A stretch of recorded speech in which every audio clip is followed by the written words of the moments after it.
Let's be consistent. Welcome to the Key to Consistency podcast. I am your host, Rakia Collins, and on today's episode, we're going to be focusing on how we can build consistency in our relationships. So, we're just going to go ahead and dive right in with what, first of all, is a relationship. Let's go ahead and define that because I don't want you guys thinking that when I say relationship, we're just thinking about your intimate relationships. We're really talking about all types of relationships. So, by definition, a relationship is any kind of association or connection between people, whether intimate, platonic, positive, or negative. And so, with that definition, the first thing that we're going to be exploring is when you are consistent in your relationship, that level of consistency really contributes to trust and it contributes to reliability in your emotional connection, right? Before we give an intimate example, let's give an example if you have a pet, right? And you come home to your pet, the relationship that you have with your pet, believe it or not, because I used to have a dog, I know one that pet love is extremely real.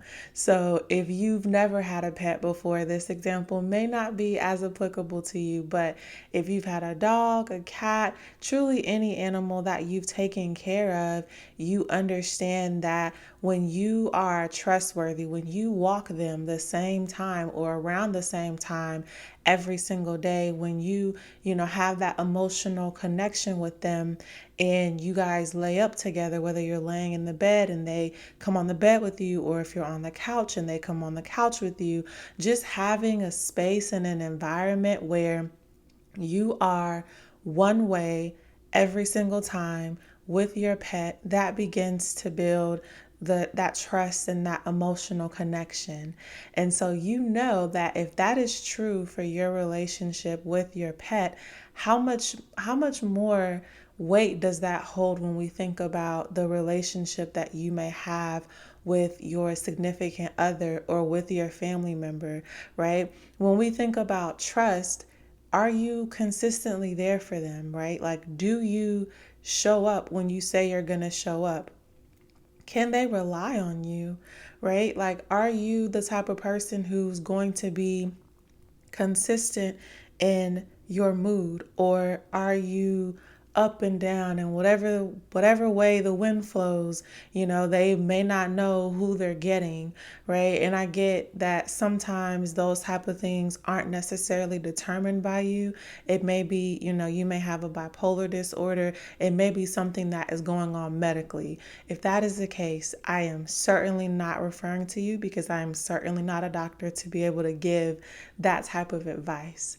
It is purely if you know within yourself you can be hot one minute, cold the next minute, and there is nothing medically or psychologically wrong with you. You just have drastic mood swings, and you just, depending on how you feel, you exude that, right? That is one of those things that when we think about reliability of your mood as well is very, very important. When we think about, building that consistency in your relationship, do you constantly back your words with actions, right? It is so easy to say, I love you. Again, thinking intimate relationship, thinking platonic, thinking all types of relationships. It is so easy to say, I love you. But are you backing up that I love you with action? Are you saying, thank you for the little things that they do? Are you expressing gratitude? Are you smiling when they come in the room? Do you give them a welcoming presence, right? And again, I want you guys to really think about these things in your day-to-day lives and how you can adopt them, right? I know it's not always easy to back up your words with action because you have a lot going on. We all have lives. And again, going back to our episode about time, we all sometimes feel like there's not enough time in the day. But one thing that you'll learn, especially as you continue to listen to these podcasts, is that we are all about small and consistent steps, right? So even if you wake up one day and you normally, wake up, get yourself prepared for your day. If you have children, you get them prepared for the day, and then, you are on your way, right? What about taking, 3 to 5 minutes to go back in the restroom if your partner is still getting dressed and kissing them on the cheek and wishing them a great day, right? Like those type of small things that we can do that takes a little bit more from us, they have a huge, huge impact, right? And so we want to make sure that our words are being backed by action. We want to think about when we're having these, interactions in our relationships, that we are focusing on consistent communication, being that presence, that it really helps foster a healthy and fulfilling relationship when you have consistent communication. Whether you guys decide, Sundays are family days and we're going to spend time with the kids in the morning, we're going to put them down, or we're going to get a babysitter to come in, and then we're going to have the afternoon to ourselves. We're going to go to a park, we're going to go do whatever we want to do together, because that's going to be our time to stay in contact with one another. It can be so easy to fall into a rut because it's like, again, life kind of gets into a rhythm, and you get into a rhythm of, man, I have to do X, Y, and Z, and you're so busy knocking things off of your own to-do list that you find that now you live in a home with other people and you just feel like you guys are all just roommates, right? You don't know what's going on in your children's lives or in your partner's life because you have turned the relationship, not intentionally, right? Because you've been working on providing and being there and facing the world, but you've turned the relationship into one that is more, not as intimate as you'd like it to be. You don't have a certain level of communication with your kids or with your spouse. And so that's where staying in touch, and it doesn't necessarily always have to be, in person. Sometimes, again, as I mentioned on a previous podcast episode, having a family group chat just to be able to chat with them, right, about what's going on in their lives. Or if you are in, let's say, a long distance relationship, making sure that, rather than you guys texting a lot, you may, enjoy FaceTime conversations where you can see each other's face because you don't get to see each other that often, right? So just doing those small things that really make huge, huge changes in how we can show up and be consistent in our relationships. And of course, we do want to make sure that we are, when we think about communication, that we are clear and upfront in our communication, right? That fights and disagreements, they're going to happen in any relationship. You may even find yourself upset. If we go back to our pet example earlier, you may even find that you are upset with your pet because they did something, right? But always remember, and this is going back to our anger example, that lashing out abruptly without explanation because you're on that escalation of anger is unkind and it is unsettling. And while you can do something and you can get over it, that doesn't necessarily mean that the other person is going to get over it. There are certain things that I've done in my relationship with my partner that have happened 3 or 4 years ago, right? But when we get into disagreements, he said, well, I know because you have the potential to do X. And he can say that because I've done it before, right? So again, just making sure that when you say certain things to people and do certain things to them, that we're not lashing out, and that the moves and the decisions that we make in our relationships when it comes down to being consistent in our communication, that they are well thought out and that they are intentional.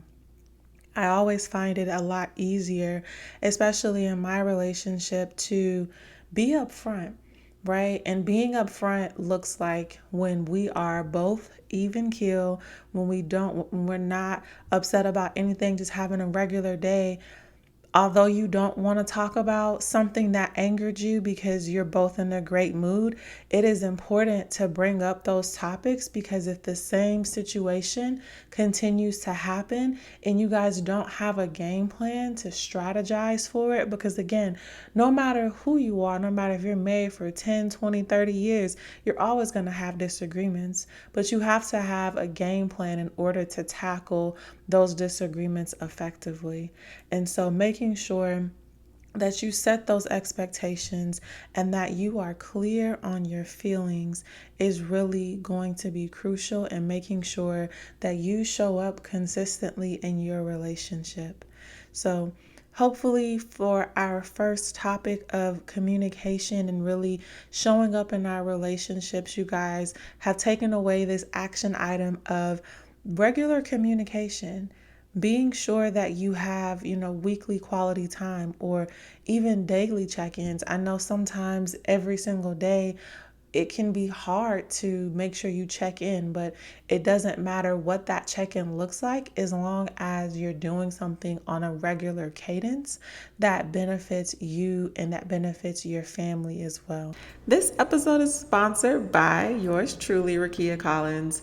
And if you need to be reminded to stay consistent throughout your entire day, there's no better way to do that than to have visual cues throughout your day, right? And for those visual cues, visit our merch shop. We have phone cases that remind you to be consistent. We have coffee mugs that remind you about the importance of consistency.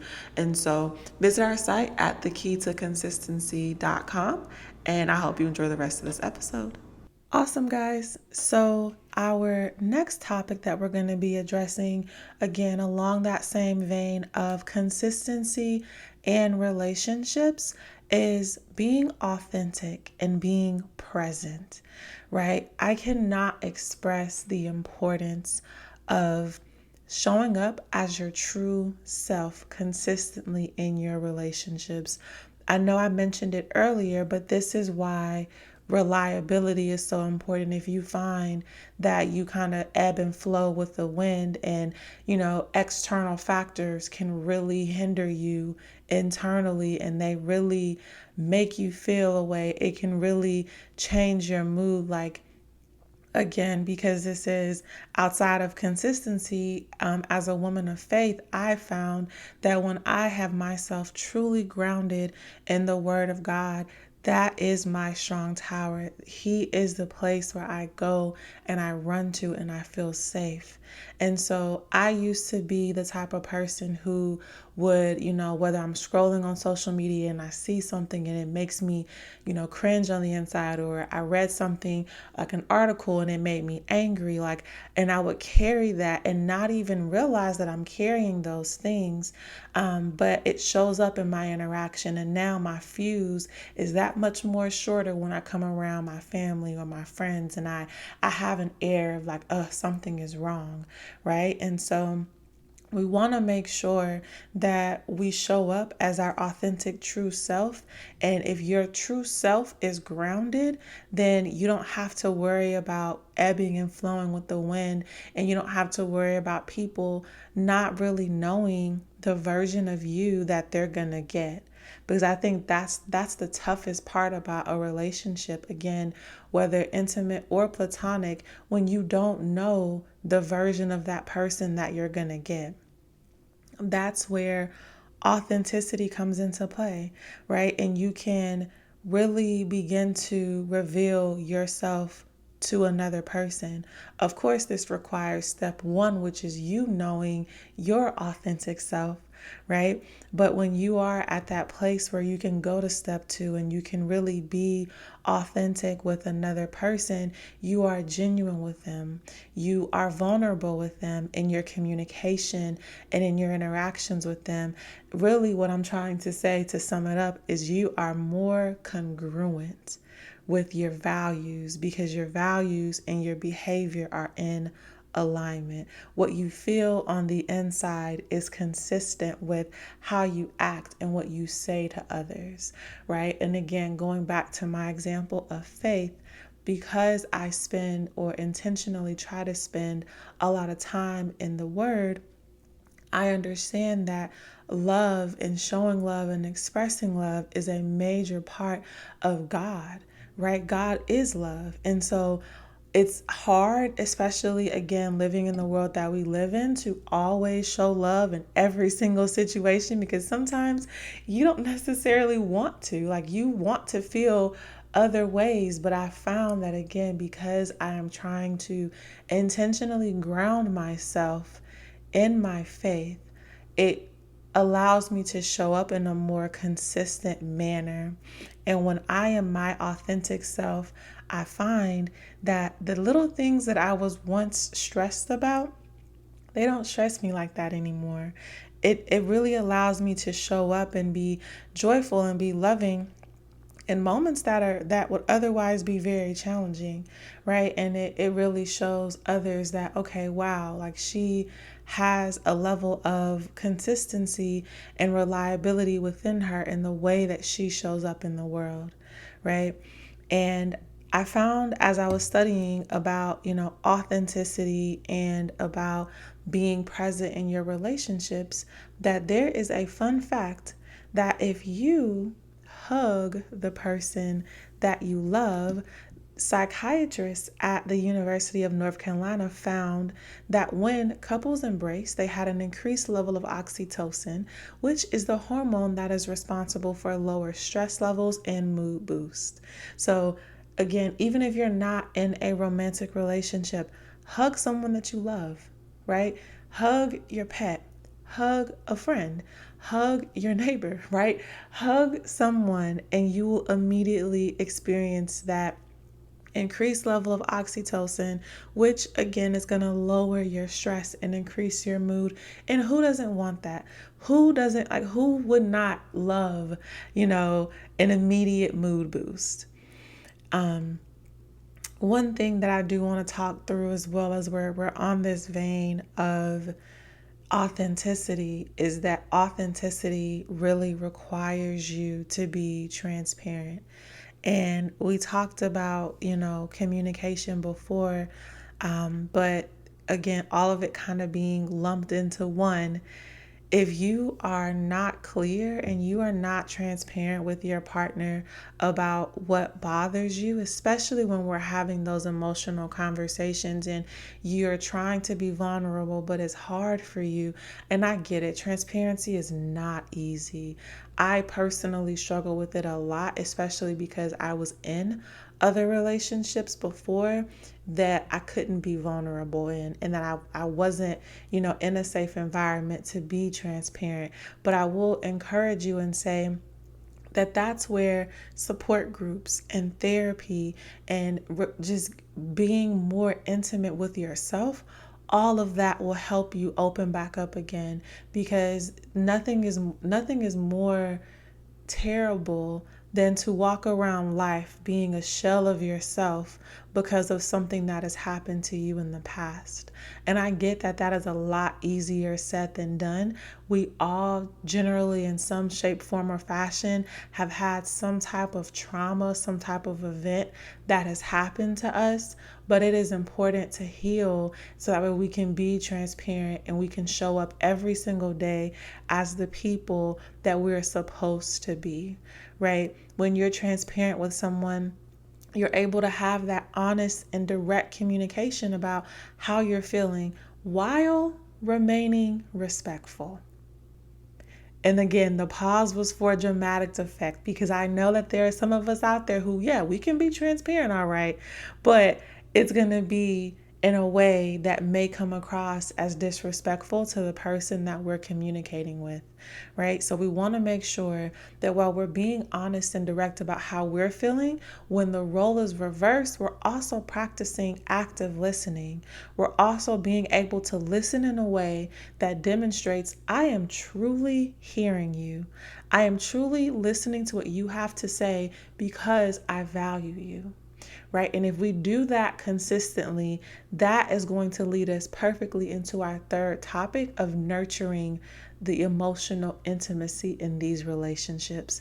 Active listening is a great way to make sure that the person that you are, whether you're intimate with or platonic with, is really feeling like, okay, this is a person that truly shows up and that truly cares. Because when you actively listen to someone, you are practicing empathy and you are showing understanding. And I want to caveat that as well to say, when you actively listen to someone, that doesn't necessarily mean that you need to have a response for their situation. Sometimes active listening just means that you listen. It just means that you're there. It just means that you are a presence for whatever that person may be going through. Right. And so, one way that you can nurture your emotional intimacy as well is just by being more appreciative of this particular person, whether again, family, friend, partner, pet, whatever relationship you are focusing on as you're thinking about these topics, making sure that you are appreciative of that person. It really changes the game when you're with someone and that person is genuinely grateful for who you are, genuinely grateful for how you show up in the world and how you show up with them, right? Apparently, in my studies, I found that the Journal of Sexual Medicine says that the feeling of euphoria that we get when we fall in love is the same feeling that you get from people who use certain substances. Both actions trigger the release of happy hormones like dopamine, oxytocin, and adrenaline that give you a natural high that you do not want to come down from. So, thinking about that through the lens of a romantic relationship, when you fall in love, you are experiencing a level of euphoria that is the same feeling that someone gets when they are partaking in a particular substance, right? That is powerful. And to be honest, that is probably why a lot of us love that feeling of falling in love, because it is very addicting to want to be in that space. And while you can be in a relationship with someone for 6, 10, 20, 30 years and still have that feeling by practicing the things we've mentioned earlier, right? By doing the active listening, by being there, by showing up, by being reliable, by being honest and vulnerable, right? All of those things, while they do require more of you, at the end of the day, is this worth it to you? Is having a thriving relationship worth it to you? If it is worth it, then you have to commit to growth.